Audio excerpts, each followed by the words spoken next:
Olá meus amigos, tudo bem com vocês? Davi Nunes aqui mais uma vez e estou passando apenas para compartilhar mais uma breve reflexão. Uma reflexão que talvez possa começar com uma perguntinha. As nossas obras têm mostrado fé? Será que o que a gente tem feito tem mostrado em que a gente crê? E para nos ajudar a conversar um pouco melhor sobre isso, vamos ler um trecho das Escrituras que está lá na carta de Tiago, no capítulo 1, a partir do versículo 21, que diz assim: Portanto, deixando toda impureza e acúmulo de maldade, acolham com mansidão a palavra implantada em vocês, a qual é poderosa para salvá-los. Sejam praticantes da palavra e não somente ouvintes, enganando a vocês mesmos. Porque se alguém é ouvinte da palavra e não praticante, assemelha-se àquele que contempla o seu rosto natural no espelho, pois contempla a si mesmo, se retira e logo esquece como era a sua aparência. Mas aquele que atenta bem para a lei perfeita, lei da liberdade, e nela persevera, não sendo o ouvinte que logo esquece, mas operoso praticante, esse será bem-aventurado no que realizar. Essa passagem tem bastante a nos dizer sobre o assunto, não é? Na verdade, não só essa passagem, mas a carta de Tiago como um todo, ela vem muito nessa vibe, nessa pegada de relação fé e obras, certo? E ele vem discorrendo sobre isso. E aqui, bem no início, ele começa a introduzir a necessidade de se viver o que se professa, de praticar o que se ouve. Faz inclusive essa analogia muito interessante, né, entre alguém que não pratica aquilo que ouve, como alguém que se olha no espelho e esquece o seu rosto. E diz que aquele que pratica o que ouve é como alguém bem-aventurado. E só disso a gente já poderia extrair bastante, mas eu quero focar, na verdade, no que vem um pouquinho a seguir, numa frase, bem no início do capítulo 2, que ele diz: Meus irmãos, vocês não podem ter fé em nosso Senhor Jesus Cristo, Senhor da glória, e ao mesmo tempo tratar as pessoas com parcialidade. Uau! Eu quero destacar essa frase, porque é muito interessante perceber o tom dela aqui. Ele está fazendo uma relação entre a fé no Senhor Jesus Cristo, em Cristo Jesus, e um determinado tipo de comportamento, ou melhor, maneira de agir, né? Maneira de ser. E não é a primeira vez em que a gente vê isso, nem a única, em toda a Bíblia. A gente tem, né, várias outras passagens e outras cartas, por exemplo, onde a gente vê expressões como viver de modo digno do Senhor, viver de maneira digna do Evangelho, né, de acordo com o Evangelho. E tudo isso nos leva a pensar. É muito interessante pensar, porque quando a gente tem o conhecimento de algo, né, quando se há conhecimento de algo, quando se há crença de algo, há também um modo de agir, há também uma maneira de ser, de forma associada, de forma íntima, né? E a Bíblia, né, as Escrituras parecem mostrar isso bem claro no que diz respeito à fé em Cristo Jesus e uma maneira de ser. E é a partir disso que vem aquilo que eu quero compartilhar como mensagem para hoje. Eu quero nos levar a refletir em que agir faz parte de crer, sabe? E acreditar também é ser, deve ser. Enfim, crer requer viver e por aí vai. Existe, meus amigos, uma relação íntima naquilo que a gente professa, diz acreditar, e em como a gente age, naquilo que a gente é. Aqui Tiago, ele está falando, né, de um aspecto.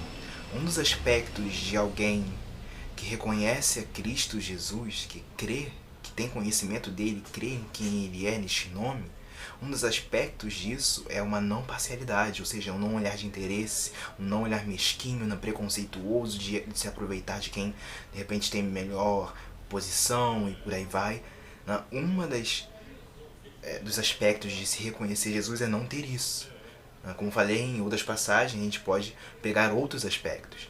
Mas eu quero pegar isso como um princípio muito interessante para essa nossa conversa sobre o que as nossas obras têm mostrado sobre a nossa fé. Porque logo em seguida, ainda no capítulo 2, né, lá no versículo 26, vai vir essa célebre frase de Tiago, né, que ele diz que porque assim como o corpo sem espírito é morto, assim também a fé sem obras é morta. Então, que tipo de fé a gente tem tido? Eu quero nos convidar a se autoanalisar nesse momento. Aqui no início ele faz essa relação de praticar e não praticar aquilo que se ouve, e faz essa analogia, né, do espelho, que nos leva a pensar sobre a identidade, né? Porque esquecer ou lembrar do rosto nos faz pensar sobre a identidade, sobre quem nós somos, entendem? E não é interessante ele fazer justamente essa comparação, né, com a prática, com aquilo que a gente exerce, porque crer, né, requer viver. E de acordo com aquilo com que eu creio, isso também tem algo a dizer sobre o que eu sou. Entendem quão forte é isso? E a gente deve se autoanalisar, né? O autor aqui, né, o Espírito Santo, através dessas palavras, nos convida a se autoanalisar e a pensar, peraí, como é que eu estou nessa balança entre o que eu digo crer e o que eu estou fazendo e vivendo? Mas não vamos se autoanalisar pensando em coisas distantes. Às vezes a gente pode pegar essa passagem aqui que é forte, a gente admite que ela é profunda, mas talvez a gente coloque ela apenas para coisas mais distantes a nós. De repente, tem razão, né? A gente deve pensar naqueles líderes hipócritas que falam de amor, mas estão lá excluindo pessoas, ou naquelas pessoas cheias de dinheiro, que falam para cuidarmos um dos outros, mas eles mesmos não doam para ninguém. Essas coisas são verdades, né, de se autoanalisar, né, de se criticar, mas talvez sejam muito distantes de nós, né? Talvez sejam distantes pro Davi. Eu não sei se você que está me ouvindo é um líder, alguém de boas aquisições, mas enfim, talvez essas coisas sejam meio distantes para nós. Quero nos convidar a fazer essa autoanálise em coisas um pouco mais próximas. De repente, perceber que a gente tem parcialidade de pessoas. De repente, perceber que a gente tem certo preconceito, a gente olha para pessoas de forma diferente. De repente, perceber em outros aspectos do que significa reconhecer a Jesus, em que eu tenho falhado. Porque, notem, meus amigos, acreditar e reconhecer o Messias, sabe, Jesus ou Cristo, não é simplesmente reconhecê-lo como Salvador, o que é essencial, porque ele é o Salvador. Ele é aquele que veio justamente pagar o preço e nos libertar da escravidão do pecado. Nós sabemos que nenhum de nós pode chegar diante de Deus com uma capa de justiça própria para entrar na sua presença, porque somos miseráveis pecadores e falhos. Então nós necessitamos reconhecer que ele é aquele que nos salva, Cristo Jesus. Mas assim como ele é aquele que nos salva, ele é aquele que agora se torna quem nos governa, né? Agora é a força de Deus quem reina em nossos corações, não mais a força do pecado, desse homem do pecado, né? Isso é o que deve acontecer. Então, reconhecer Jesus é reconhecê-lo como Salvador e Senhor. Não sou mais eu, né, no centro da minha vida, mas agora Ele deve estar no centro. Em quantas coisas isso deve implicar, meus amigos? A gente fala muito sobre como as obras devem evidenciar a fé. Mas eu quero complementar dizendo que as obras fazem parte da fé. Como eu disse, agir faz parte de crer. É uma relação íntima. Vamos tentar olhar para situações simples da vida, né? Como exemplo. Eu poderia citar o transporte. Eu tenho que pegar trem para ir para a universidade, pelo menos em tempos normais, né? Sem ser nessa época de pandemia, de quarentena. Eu tenho que pegar o trem. E aí, notem, eu confio, né? Eu acredito que o maquinista, que o trem vai me levar até o meu destino. Então, eu vou até ele. Se eu não acreditasse, eu jamais entraria, né? Se eu não tivesse esse conhecimento e essa confiança. Mas agora, vamos trazer isso para a nossa vida, né? Aquilo que é mais profundo. Porque eu estou dizendo, acreditar que existe Deus, que há Deus, que Ele é Senhor, que Ele tem direções e mostra a sua boa vontade para vários aspectos, para todos os aspectos da nossa vida. Mas talvez a gente tenha tentado deixar ele de lado. Talvez a gente esteja não permitindo que ele reine em cada aspecto da nossa vida. De repente, como falei, a gente tem que fazer essa autoanálise em coisas próximas. Eu posso estar sendo parcial com as pessoas, ou de repente, aquilo que é discrepante, ou seja, aquilo em que eu estou sendo incoerente com o Cristo, com o Messias, é na minha forma de lidar com os outros, nas coisas que eu falo, as palavras que eu uso, na minha arrogância. De repente eu tenho sido incoerente na minha sexualidade, de repente eu tenho sido alguém imoral, quando Jesus justamente pagou o preço, morreu, derramou seu sangue por conta de pecados como esses, entendem? Então eu quero nos convidar a trazer para perto a profundidade dessa autoanálise aqui. Em que talvez eu esteja sendo incoerente? Porque se eu reconheço Jesus como um Salvador e Senhor, isso vai implicar em muita coisa na minha vida. Deve implicar, meus amigos. Então quero nos levar a pensar sobre isso. Essa reflexão que eu estou compartilhando com vocês veio primeiro a mim. No meu momento de devocional, sabe? Eu estava pensando muito nessas coisas. Sobre trazer para perto e começar a me autoanalisar nas minhas incoerências.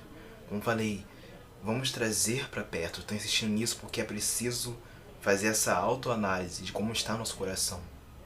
Porque a gente tem dito crer em Jesus, a gente tem cantado sobre.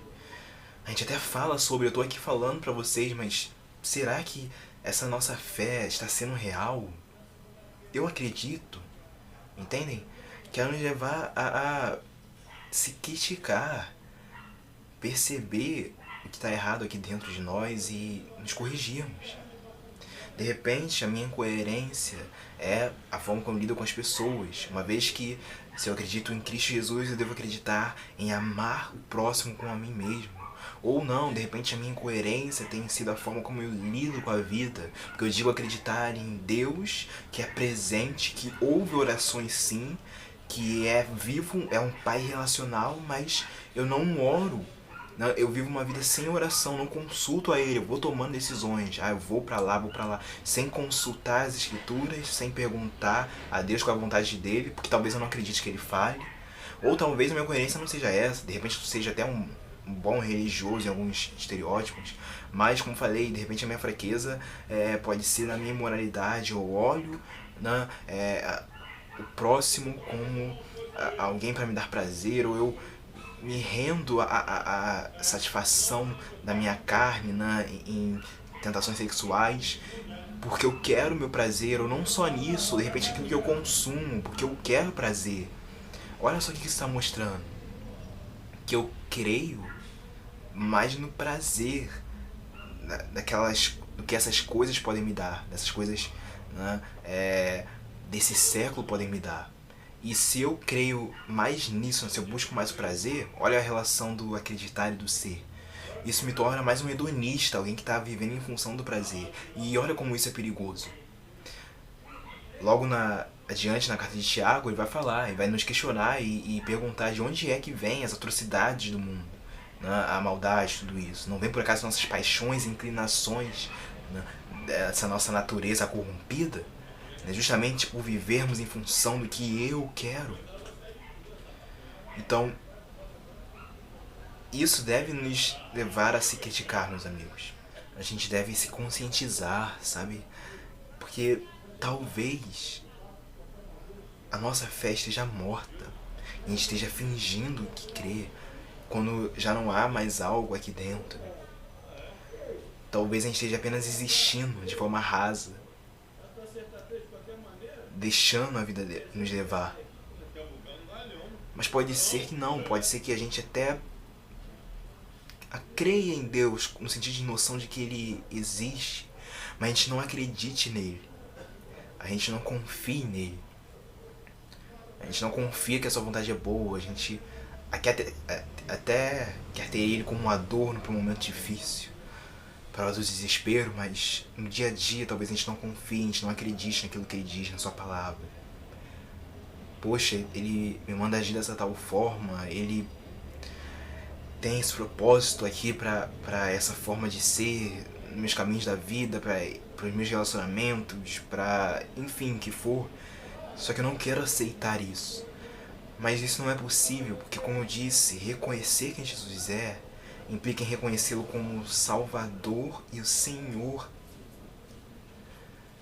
Então, aqui deve haver um processo de despertar, de falar, peraí, pensar, porque crer também é pensar e falar, o que eu creio? Eu estou vivendo em que eu creio? Crer requer viver. Agir faz parte de crer. Então, se eu estou sendo incoerente, eu preciso mudar, eu preciso de um despertar. Eu preciso de um sacode. E diante disso, meus amigos, talvez venha o desespero e o medo, porque a gente percebe essa podridão em nós, essa incoerência, e a gente fala, beleza, o que fazer, né? Pra onde eu vou? E, na mesma carta, a resposta. Sabe pra onde ir? Justamente para Deus. Porque lá no capítulo 4 da carta de Tiago, versículo 18, depois de discorrer sobre isso que a gente está falando aqui, falar da inimizade contra Deus e tudo isso, ele vai falar: cheguem perto de Deus e ele se chegará a vocês. Limpem as mãos, pecadores, e vocês que são indecisos, purifiquem o coração. Reconheçam sua miséria, lamentem e chorem. Chorem, que o riso de vocês se transforme em pranto e que a alegria de vocês se transforme em tristeza. Humilhem-se diante do Senhor e Ele os exaltará. Cara, aqui tá a chave. É muito louco quando a gente percebe que é justamente admitindo e percebendo a nossa escuridão que Deus ele vem e nos convida a vir para sua luz. É justamente assim. Venha como está, admita, reconheça o estado em que você está. Né? Arrependimento. É ter noção de que talvez eu esteja sendo incoerente. Deus, eu preciso até de fé, eu não estou crendo direito.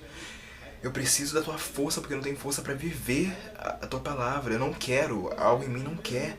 Admita isso para ele sim, se achegue a Deus. Porque afinal de contas, como é que a gente se achega a Deus? Para chegar nele a gente tem que ir para algum lugar? Tem que fazer algum tipo de ritual, dar 3 pulinhos, fazer algum desenho, ir para algum tipo de objeto, ir para algum outro país, uma região que é santa e especial? Não. Como a gente se chega àquele que está presente em todo o universo, em todo o cosmos? A gente se achega a Ele com um coração quebrantado diante dele, estando consciente da sua presença, de quem nós somos e de quem Ele é. É assim que a gente se achega a Deus. Mas assim, através da cruz de Cristo, ou seja, olhando para aquele sacrifício que rasgou o véu e agora nos dá essa possibilidade de entrar em contato com Ele. Porque sim, nós somos tão falhos, pecadores, que nem crer direito a gente quer. Né? A gente não quer fazer a vontade dele. Mas a graça de Cristo foi derramada naquele célebre dia, né, da ressurreição. A graça foi derramada e agora essa graça nos dá força, nos capacita a olhar para Ele, a acreditar, sabe? Então, se achega a Deus, se achega admitindo, né? Purifica o coração, admita e peça a Ele essa força. Eu quero complementar e terminar relendo justamente a primeira coisa que a gente leu, lá no versículo 21 do capítulo 1, que foi a frase e o trecho que talvez mais, com o qual Deus mais falou comigo, né, enquanto eu estava pensando nessa reflexão. Porque ele diz: portanto, deixando toda impureza e acúmulo de maldade, acolham com mansidão a palavra implantada em vocês, a qual é poderosa para salvá-los. Ah, meus irmãos, como isso aqui é confortador e renovador. Acolham com mansidão a palavra implantada em vocês. Ou seja, acolher com mansidão, receber com quebrantamento, com humildade, sem resistência. Sem resistência, sabe? Deixa vir, deixa a palavra penetrar, deixa ela vencer você. Deixa essa comunicação que vem do eterno, essa comunicação que vem desse Espírito te vencer. Não deixa o teu coração duro. Se permita ser quebrado. A chave não é simplesmente resistir à tentação, resistir aos desejos dessa nossa natureza corrompida. Mas a chave também é não resistir à vontade de Deus. E não resista a ela. E algo importante ressaltar é que essa vontade de Deus, aquilo que quem comunicar pra gente é bom. Lembra o que a gente falou aqui no versículo 25, né? Quando a gente fala daquele que pratica a palavra, ele fala da lei da liberdade. Porque essa é a lei espiritual de Deus, é a lei da liberdade. Porque na verdade o pecado, esse homem morto em nós, ele nos aprisiona. Esses nossos vícios, nossas tentações nos aprisionam, destroem. Mas a lei de Deus, ela vem com o respirar da alma, ela vem, nos liberta. Acredita em Deus, confia na vontade dele, a vontade dele é boa. Ele não é um ser mesquinho. Não acredite na voz do engano, na voz do espírito enganador que tenta dizer que Deus talvez é um estraga-prazeres, porque ele não é um estraga-prazeres. Ele é a fonte do prazer real. Portanto, se o autor do universo está dizendo que algo não é o correto, que se ele está nos dizendo para ir por certo caminho, que existem certos propósitos, é porque isso é a verdade, entende? Essa é a verdade. É simples assim. Vamos confiar, porque a vontade dele é boa. Então, essa é uma chave, meus amigos. Eu quero muito de coração que vocês guardem. Não é simplesmente no resistir à tentação, mas é no não resistir à vontade de Deus. Sabe, se sujeite a Ele. Começa a pensar na graça, naquele sacrifício, no que Ele nos proporciona nessa vida. Se agarra nisso. Não foca naquilo que é ruim, que te atrai, para continuar sendo coerente. Mas foca na vontade boa, doce de Deus. Nos propósitos que Ele tem na nossa vida. Essa é a mensagem que eu tenho para nós hoje. E que eu espero que ressuscite a fé que estava morta. Beleza? É isso. Compartilhe esse vídeo aí com os amigos e guarde essas mensagens no teu coração, ok? Que Deus esteja com você.